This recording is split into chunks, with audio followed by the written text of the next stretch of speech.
there were some things, of course, you would expect. Learning the Soyuz design and layout and controls.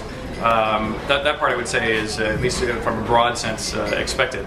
However, I would have to say that before I started training, I was going 9 months. 9 months seems like a really long time to just learn how to, operate safely on board, because I don't have to construct the space station, like most of the other astronauts and cosmonauts do.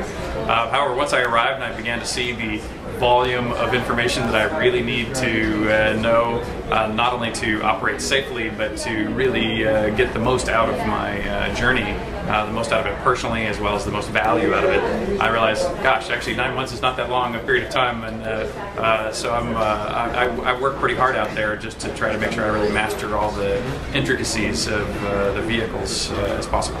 I think most Americans, or at least I, always thought of the Soyuz as this 30-year-old rocket that's largely been unchanged down through the years. Because in fact, if you look at a Soyuz today, it looks very much like the Soyuz of 30 years ago. However, once you get in there and start studying the systems, you also study the history of the systems and where and why a system might have been replaced. What improvement was undertaken and what was the justification for that improvement. And then you realize that no, the Soyuz has been anything but static.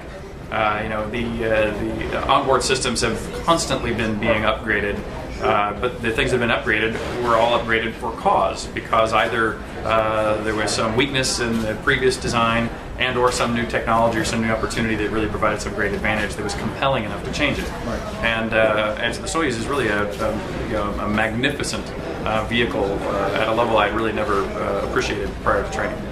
We've actually got I think a really great suite of plans that we're be ready to unfold here in the upcoming weeks. But yeah, that's been something that's actually been really quite fun for not just me and the team, but all of our marketing folks. Of course, Tabula Rasa is a science fiction game associated with interplanetary travel, and here I am traveling in outer space. So it's a great opportunity that can't be missed, of course.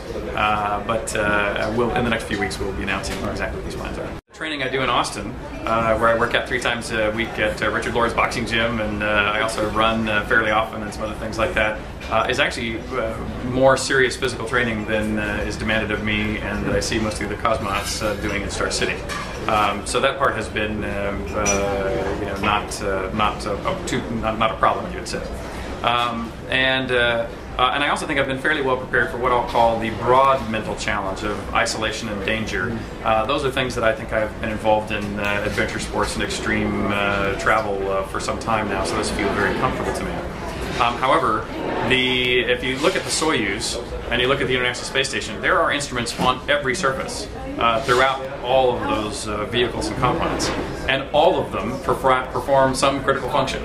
And of either life support or communication or these other systems. And so all of those you really need to have some level of mastery on just to operate safely and take care of yourself, much less to perform any productive experiments.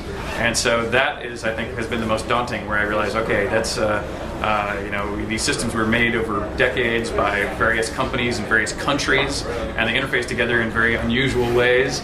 And so that's a lot to really master.